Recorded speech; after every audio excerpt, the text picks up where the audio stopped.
ঘরে বাইরে আমরা দুজন মানুষ ভিন্ন, মনের ভেতর তপ্ত দুপুর, বাইরে জলের চিহ্ন। তোমার জন্য দুই পৃথিবী ভালোবাসায় ঘেরা, তোমায় ছাড়া ঘরে বাইরে হয় না আমার ফেরা। যে জল আছে মেঘের ভেতর ধরলে তারে পাই না, জোছনা ছাড়া রাতের আকাশ তারে তো আর চাই না, তারে তো আর চাই না, তারে তো আর চাই না। তোমায় শুধু চাই রে ঘরে বাইরে।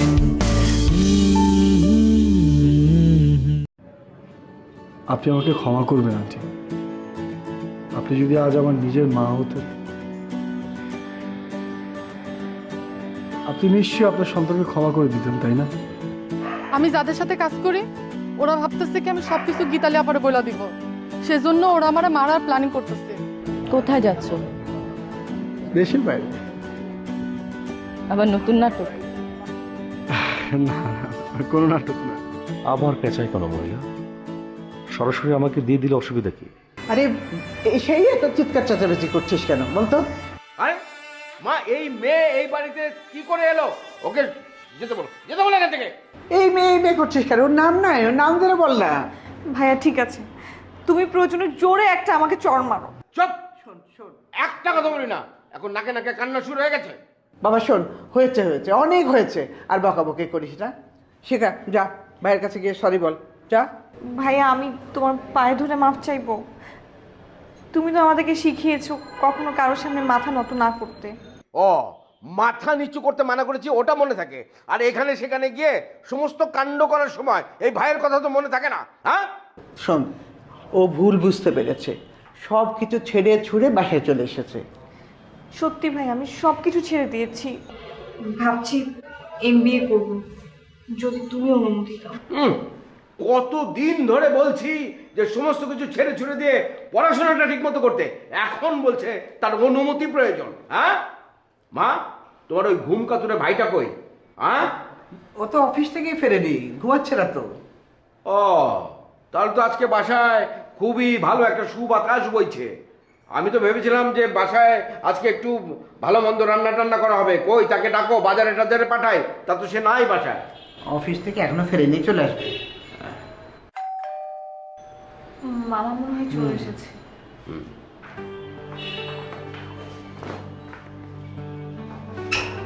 মামা এসেছে।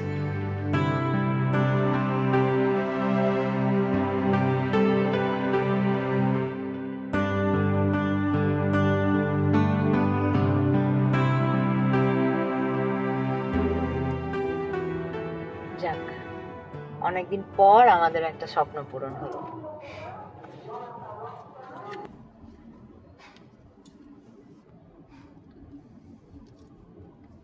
তুমি খুশি হয়েছো তো? হ্যাঁ, খুশি হব না? তোমাকে দেখে মনে হচ্ছে না কেন? সে কি করলে মনে হবে যে আমি খুশি হয়েছি? না, আগে কি হতো, আগে আমাদের কোনো খুশির কারণ ঘটলে আমরা কিন্তু সোজা লং ড্রাইভে চলে যেতাম। ও, তার মানে তুমি এখন লং ড্রাইভে যেতে চাও, তাই তো? কোথায় যাবে বলো? আসলে না সোনারগা? সত্যি? এখানে সত্যি মিথ্যার কি আছে? সময় আছে, চলো। আমার না বিশ্বাসই হচ্ছে না, কারণ আগের মতন আর কিছু হয় না তো। নাতাশা, আগে আমরা ছোট ছিলাম, আমাদের দায়িত্ব কম ছিল, ব্যস্ততা কম ছিল, তাই আমরা অনেক কিছু করতে পারতাম। এখন আর সেটা পারি না। এটা তুমি ঠিকই বলেছো, আমাদের এখন অনেক দায়িত্ব বেড়েছে। বাবার পুরো জমিটার দায়িত্ব তো এখন আমাদের। আমি ভাবছি ওখানে যে হসপিটালটা করব ওটা মায়ের নামে। চুপ করো তো, তুমি ডাক্তারি করছো, ডাক্তারি করো, ব্যবসা তুমি বুঝবে না। ওখানে হাসপাতাল হবে না। হসপিটাল হবে না মানে? আমাদের তো ওখানে হসপিটালই করার কথা। তো কি হয়েছে? ওটা এখন পাওয়ার অফ অ্যাটর্নি আমাকে দেওয়া হয়েছে তো, সুতরাং ওটা কি করব কি হবে ওখানে সেটা আমি ভালো বুঝবো। আমি যেটা করব সেটাই ফাইনাল। আর শোনো, সবকিছুতে ইন্টারফেয়ার আমার পছন্দ না।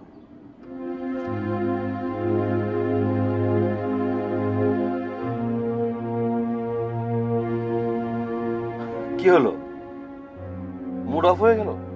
কোথায় যাবে বলো? গাজীপুর আর সোনারগাঁ, কোথায়? কোথাও যাবে না। কোথাও যাবে না মানে? নাতাশা কামন, এত ছোট বিষয় নিয়ে যদি তুমি মন খারাপ করো তাহলে তো মুশকিল।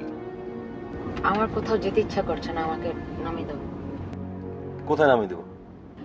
আমি যাই না নওশাদ, আমি বাসা কিংবা হসপিটাল কোথাও একটা জায়গায় যাবো, আমাকে নামিয়ে দাও প্লিজ। সত্যি নামিয়ে দেবো?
তো ছাদের গাছগুলো একেবারে শুকিয়ে গেছে, কি করব বল। বনি চাকরি পাওয়ার পর থেকে সকালে বের হয়, সন্ধ্যায় ফেরে। ছাদে তো যাওয়া হয় না। আর আমার তো পায়ের ব্যথা, বুঝতেই পারছিস, আমি তো ছাদে উঠি না। এত কৈফিয়ত দিতে হবে না মা, আমি সব জানি। মামাকে বাজারে পাঠিয়েছো? হ্যাঁ, আজ সবাই একসাথে খাবো। জানিস, দীপার কথা খুব মনে পড়ছে। অসুবিধা কি? আমি নির্ঝরকে একটা ফোন করে দিই, ও দীপাকে নিয়ে এখানে চলে আসবে। ওরা আসবে না। আসবে না মানে? দীপা তো বাড়িতে নেই। থাকে না মানে কি? কোথায় থাকে তাহলে ওরা? আরে দীপা অনেকদিন ফোন করে না। তা আমি খুব টেনশনে পড়েছিলাম, তারপর আমি নিজে ফোন করলাম, ফোন ধরে না। ফোন করে করে আমি একেবারে অস্থির হয়ে গেলাম, কিন্তু ফোনই ধরে না। শেষে একদিন নিজে ফোন করে বলল আমিও বাড়িতে নেই। বলো কি মা, দুইজন দুই বাড়িতে থাকছে, এর মানেটা কি? কি জানি, আমাকে বললো যে আমাকে জিজ্ঞেস করো না কোথায় আছি, আমি তোমাদের জানিয়ে কষ্ট দিতে চাই না। দাঁড়াও তো, আমি একটা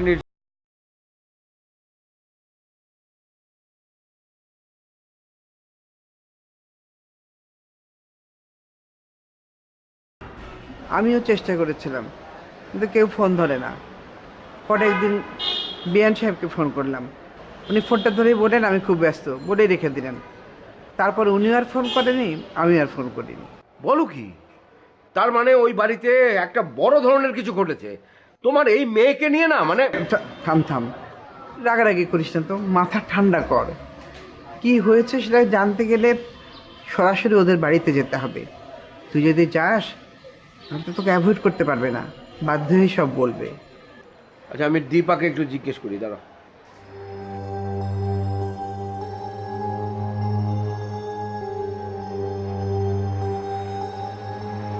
না, ও তো ফোন ধরছে না। সেজন্য তো বলছি তুই কালই ওদের বাড়িতে যা। তোমরা এক একজন যা শুরু করেছো না, মানে তোমাদের এক একজনের। আমরা কি করলাম? ডাক্তারি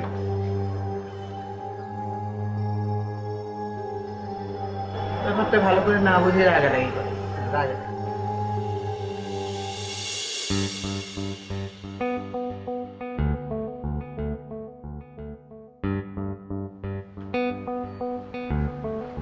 বস কি আমাকে ডাক দিছে? আমার কাজের খবর কি?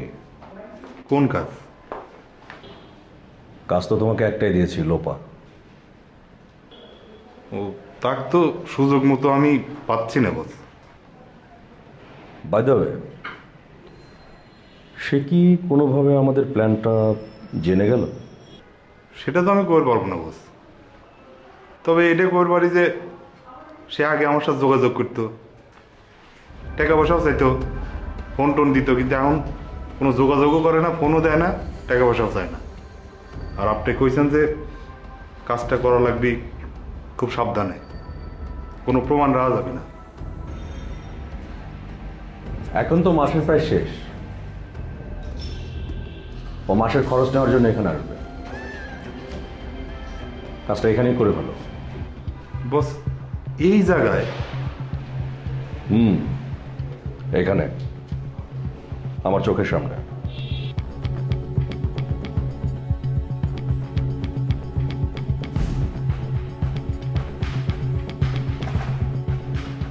কি ব্যাপার, কাদের চুপচাপ আছো কেন? না, ভাবতেছিলাম যে কাজটা তো এখানে করা লাগবে, কেমন করে করবো সেই চিন্তা করতেছিলাম। কোনো প্রমাণ রাখা যাবে না তো, সেই জন্যে। রক্তপাতহীন হলে ভালো হয়। কি সর্বনাশের কথা! একটা মেয়ে মানুষ, তারেও রেহাই দিব না? হারামির বাচ্চা একটা। জি বস, আমি তাহলে আসি বস।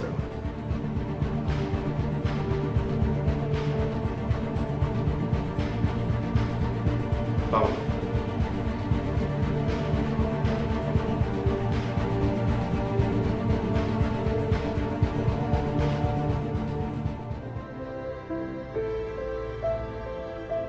এরপরেও যদি রিয়াদ বাড়াবাড়ি করে তাহলে কঠিন ব্যবস্থা নিতে হবে।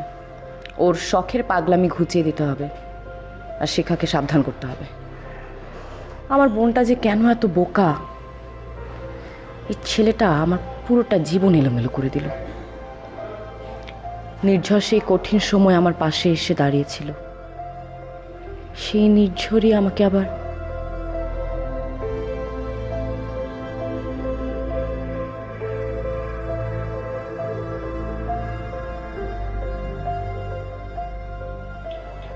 আপনি?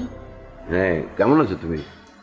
জি ভালো আছি, কিন্তু আপনার বোন তো... হ্যাঁ, সেটা আমি জানি।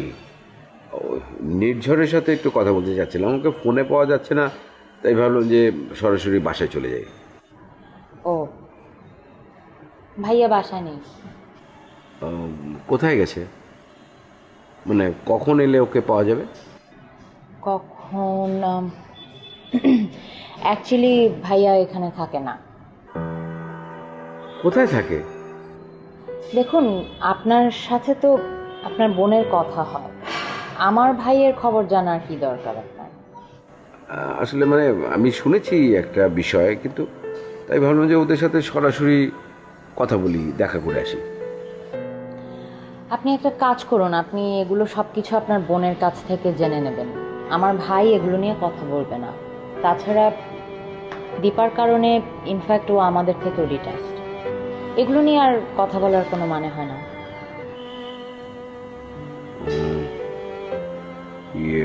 তোমার মা, উনি কি বাসায় আছেন? মা বাসায় আছেন, কিন্তু মা তো একটু অসুস্থ, সো মা কথা বলতে পারবে না। উনি অসুস্থ? তাহলে ওনাকে একবার দেখেই যাই। কোথায় আছেন উনি? আসসালামু আলাইকুম।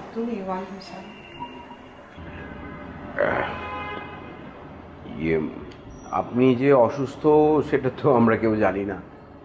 এখন তো আর তোমাদের সাথে খবর আদান প্রদানের সম্পর্ক নেই, তাই না? হ্যাঁ, মানে একটা ঘটনা ঘটে গেছে তো, মানে আসলে কি ঘটেছে একটা দীপা আর নির্ঝরই ভালো বলতে পারবে, কিন্তু তাই বলে আমাদের ফ্যামিলি মেম্বার হিসেবে আমরা কিছুই জানবো না, এটা তো ঠিক না। সেটা তোমাদের বিষয়।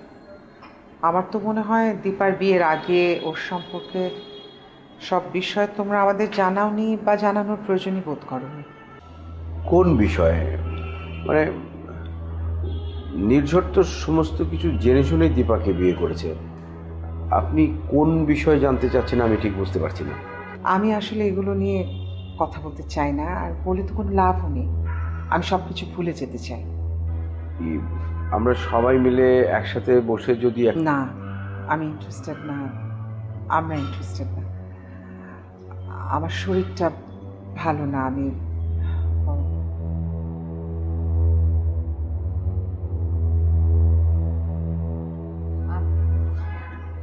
আপনি তো বুঝতেই পারছেন মার শরীরটা ভালো নেই তো, so she actually needs rest.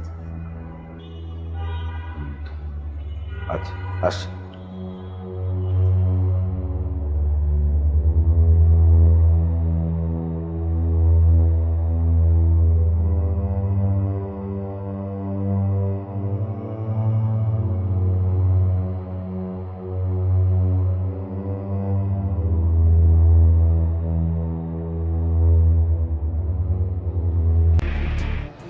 কি ব্যাপার,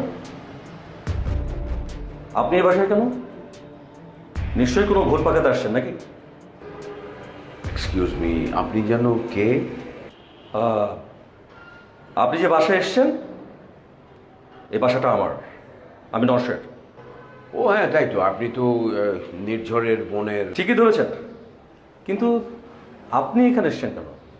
বোন পাঠিয়েছে ভাগবটার বুঝে নেওয়ার জন্য না? আপনি কিন্তু আমার সাথে অভদ্র আচরণ করছেন। আমি এসেছিলাম আমার বোনের খোঁজ নিতে। তার মানে আপনার বোন আপনাদের বাড়িতে যায়নি? সেটাই স্বাভাবিক, যাবে কি করে? যে পথে নেমেছে সেটা তো আর পরিবারকে জানালে চলে না, তাই না? আপনাদের জন্য কিন্তু ভালোই হয়েছে এই বিষয়ে। আপনাদের তো অন্তত মান সম্মান আছে নাকি? খবরদার, আমার বোনকে নিয়ে একটা বাজে কথা বলবেন না আপনি। Shut up. গলার আওয়াজ নিচে নামে কথা বলো। আমার বাসায় এসে আপনি আমাকে তেজ দেখাচ্ছেন? যদি পারেন বোনকে গিয়ে তেজ দেখান। আসুন, আপনার বোন তো নয়, আপনিও কোনোদিন আমাদের বাড়ির মুখে হবেন না, মনে থাকে যেন। অসভ্য।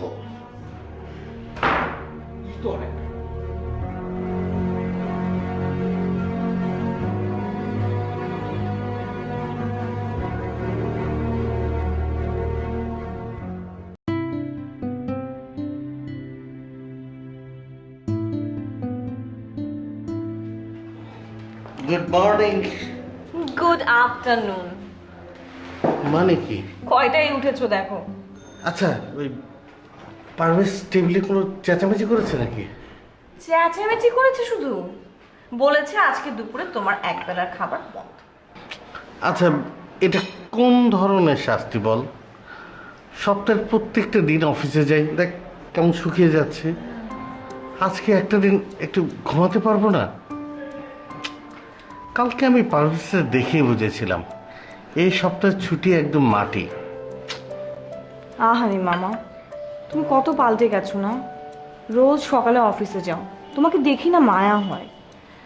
আমি ভাইয়াকে বলেছি সে কথা, ভাইয়া বলেছে ঠিক আছে ও ঘুমাক। ঘুমাতে বলেছে? এই না তুই বললি চেঁচামেচি করেছে। মজা করেছি। উফ, তুই যা পারিস। আচ্ছা, ও কি বাসায় আছে না বাইরে গেছে? ভাইয়া তো আপুর ওখানে গেছে। আপুর বাসা মানে দীপার খোঁজ পাওয়া গেছে?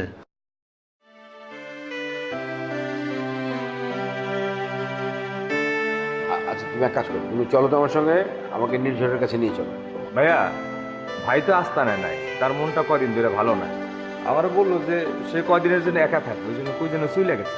তো এখন কি সে আপনাকে নিয়ে খেলছে? জি না, তোমারে নিয়ে খেলতেছে। মানে কি? আপু তুমি এখন ভাইয়ার মতো আমাকে ছাড়ি মারছো। ঝাড়ি খাওয়ার মতো কাজ করলে দিব না? তোমার কি কাণ্ডজ্ঞান বলে কিছু নেই? যেই রিয়াদকে নিয়ে এত কিছু, এত ঝামেলা, যেই রিয়াদের কারণে আমাদের ফ্যামিলির শান্তি নষ্ট